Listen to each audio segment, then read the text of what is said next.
Hey, what's going on? I'm Matt O'Leary back with another video, and today I want to talk about what the New York Jets did with Sam Darnold versus what the Bills did with Josh Allen and how we've gotten to the point that what we're at. Before we get started today, I just wanted to mention you can follow me on social media at Matt O'Leary NY. If you haven't already, please make sure to check out the podcast Just Jets, wherever it is that you get your podcast. New episodes come out every Wednesday. So in 2018, both the Buffalo Bills and the New York Jets traded up to get their quarterback of the future. Or so they thought. And both of these teams gave up a very similar package. It was a pick swap and 2 second-round picks. The Jets traded up from 6 to 3 in order to draft Sam Darnold, while the Bills traded up in order to draft Josh Allen. Now, coming out of college, you could debate who was where. A majority, not all, but a majority of people would have said that Sam Darnold was the best prospect and Josh Allen was probably either the third or fourth, depending on how your board went. Mine personally in 2018 was Darnold, Mayfield, Rosen, Jackson, and Josh Allen 5. What scared me with Josh Allen was, yes, he had a really big arm, but he was playing at a small school, and I wasn't sure that his traits were going to carry over to the NFL. But what we've found out was the Buffalo Bills was a perfect situation for Josh Allen, while the New York Jets, well, was just about as an awful situation for Sam Darnold as you could possibly have. So how do we get to the point where we are now, where the Jets are looking to move on from Sam Darnold after this year, and the Buffalo Bills are very confident in their young quarterback in Josh Allen? We'll start with the Jets, talk about the Bills next, and then we will look at both quarterbacks and see how they progressed over the 3 years that they've been in the league. With the New York Jets in 2018, heading into that draft, before that draft even takes place, there's free agency. So the Jets decided to bring in Teddy Bridgewater on a cheap deal, understandable, and they decided to bring back Josh McCown. You knew neither of those guys were going to be the future. The Jets were planning on drafting a quarterback. In free agency, they whiffed on Tremaine Johnson. They whiffed on Spencer Long, who was terrible, and they decided to let Demario Davis walk, which was a massive, massive mistake. Now we get to the draft. Obviously, as I mentioned, the Jets traded up, but this is what the 2018 draft class looked like after they took Sam Darnold. They took Nathan Shepard in the 3rd round, who was a very, very old interior defensive tackle. They took Chris Herndon in round 4, who is a tight end and had a really good rookie year with Sam Darnold, so that's not terrible. Perry Nickerson in round 6, Folo Fatukasi in round 6 as well. Probably a good find there. And Trenton Cannon, who's essentially just a special teamer, in round 6. After the 2018 season, the Jets decided to fire the coach, right decision, and they kept the general manager, which is an awful decision. This was where things started to take a change for the worse. In his rookie year, Sam Darnold looked to show some positive signs, especially after he was injured and came back. He played really good football down the stretch of that season. After the horrific decision to keep the general manager, who was atrocious, by the way, they then hired Adam Gase, which was an also atrocious decision. So the Jets head into free agency with a ton of cap space, and they spend. They bring in Crowder, which was probably a good move, I would say. Le'Veon Bell, which didn't work out. I was for the move, but it didn't work, whether it's Le'Veon at this point in his career, whether it's Gase. You could argue both sides probably, but it just didn't work. Brought in Mosley, Poole, letting Jason Myers walk was probably a whiff. Now we get to the 2019 draft. So you just drafted a rookie quarterback the year prior. You did a little bit in free agency. Now what are you going to do in the draft?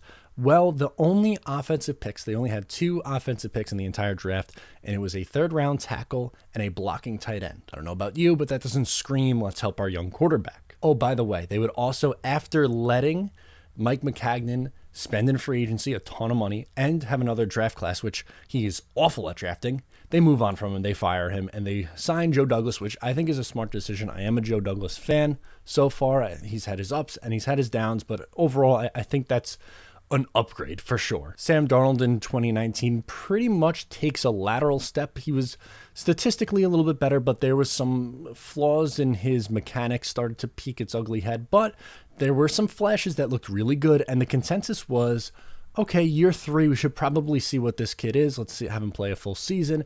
And yeah, unfortunately, they're deciding to bring Adam Gase back, but even so, he should be able to overcompensate for Gase's flaws. And with a tougher schedule, maybe they go 6-10, 7-9, 8-8 this year, something like that. Well, in 2020 free agency, they decide to let Robbie Anderson walk.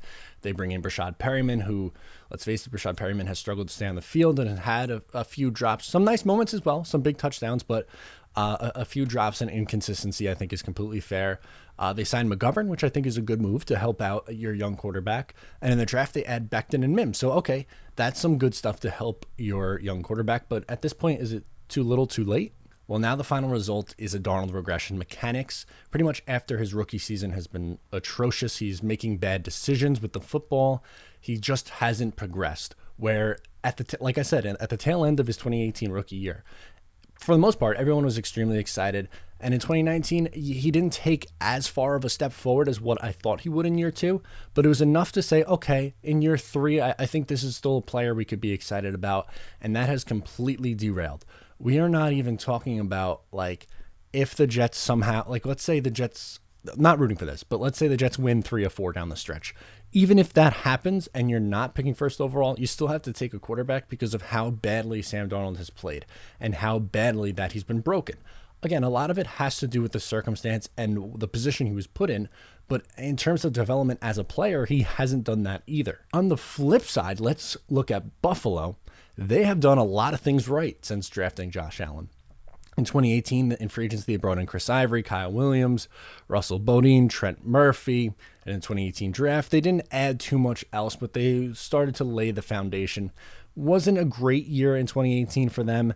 Allen was inconsistent. He was a very good runner, not a great passer, and in his first year especially, got a little bit better in year 2. More on that in a second. So 2019, this is really the key year for me in 2019, because at 2018, I think it was very far and away that Sam Darnold looked like the better player. But things began to change in 2019 when in free agency, they completely bolster up that offensive line. They bring in Mitch Morse. They add Cole Beasley for the slot. They bring in John Brown to put on the outside at wide receiver. They bring in Spencer Long. They bring in John Feliciano. They load up on the offensive line and the wide receiver to help their young quarterback. Makes sense. In the draft, they add Cody Ford in round 2, Devin Singletary in round 3. And overall, in 2019, they made the playoffs, obviously. They lost to the Houston Texans, and Josh Allen did not play a good game. But he showed progression at the quarterback position in terms of throwing, and he was still a great runner. I still, at this point, would say that Darnold was a little bit better, or if anything, that they were even going into their 3rd year. At worst case scenario, you're saying, okay, these guys are even going into the 3rd year. Let's see what happens here. Well, going into 2020, the Buffalo Bills decide, hey, let's use our mid-20s first-round pick and trade it for a star wide receiver. They bring in Stephon Diggs. Everything changes. In the draft, they add Zach Moss, Gabriel Davis, a 4th-round wide receiver who actually is producing right away, which is never seen by the New York Jets. And now, as a result, you see Josh Allen as a good starting quarterback. Yes, I can admit it at this point. I've been wrong about Josh Allen now in his 3rd year. He's an improved player year over year. And at this point, he is playing really, really good football. And if you look at the numbers, it's staggering for what has happened with Sam Darnold since 2018 to now, and Josh Allen from where he started to now. And really, the fault goes onto the Jets franchise, and the praise should go to the Buffalo Bills franchise.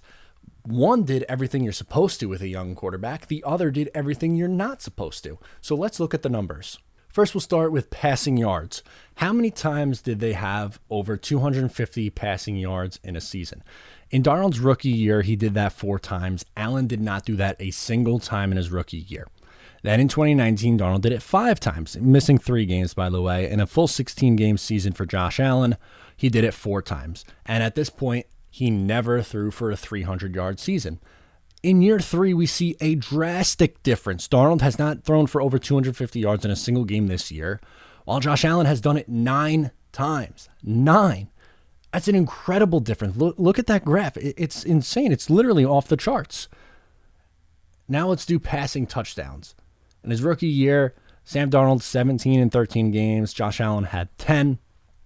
Then in 2019, Allen has 20 in a 16-game season. Darnold, 19, playing 13.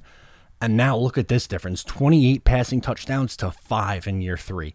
Drastic difference. 2019, again, I'm going to say it one more time, is the key difference for what has changed the decision-making for both of these franchises. As for yards per game, you see another drastic difference in their rookie seasons, 220.4 for Darnold, 172.8 for Allen. Year 2, 232.6, an improvement there for Darnold. Also an improvement, 193.1 for Allen. Still probably not enough to where you would feel comfortable, but then look at that year 3 gap is just insane. 280.1 for Allen versus 173.3 for Sam. Drastically different. And lastly, let's look at passer rating. Rookie year, neither of them were all that great. Darnold 77.6, Darnold 67.9. Both finished with very similar ratings, which I think is why you could say that it's fair that in their second year they're about even. Allen was at 85.3, Darnold 84.3. And now in year 3, 103.3 for Josh Allen versus 67.3 for Sam Darnold. It's truly sad what has happened to Sam Darnold. I know most Jets fans were high on this kid after his first couple of years in the league, myself included, but this just goes to show you what a franchise and what circumstances could do for your situation. Going back to the 2018 draft, it was set up perfectly for the Jets. Baker Mayfield went 1. The Giants took a running back, number 2, which is still mind-numbing, but I can't believe that they did that. And the Jets got the supposed number 1 quarterback at 3, and somehow they screwed that up. I don't blame Sam Darnold nearly as much as what I blame the Jets franchise. Yes, some of this is on Sam. There's no doubt about it. But if I had to do it all over again, I'm still drafting Sam. My difference is I'm not hiring Adam Gase. That's where things completely derailed. The Bills did a great job. They have a good coaching staff, a great offensive coordinator. They brought in guys who can help out Josh Allen and help in where Allen's at his best. Jets didn't do that. If you switch roles, if you just take nothing else changes, you just put Josh Allen on this Jets team and Sam Darnold in Buffalo for the last 3 years. Do we think that people are looking at Sam Darnold the way that they're looking at him now, like he's a bust, and that Josh Allen's this great top 15 quarterback in the league? I don't think so. I think we're talking about Sam Darnold as a top 15 quarterback and Josh Allen as someone the Jets are going to move on from. A lot of it is circumstantial, which really stinks, but this just shows how important it is that the Jets get this next hire right. Coaching matters in the NFL. Yes, their talent plays a big factor in it, but it's not everything. Coaching and developing players really, really is key. The Jets have to get this next hire right. Let me know what you think down in the comments below. Sucks. I'm sorry to lay this one out there for you, but just something that's been on my mind for a while. So let me know in the comments or on social media. I'm Matt O'Leary NY. I'm Matt O'Leary, and I'll talk to you next time.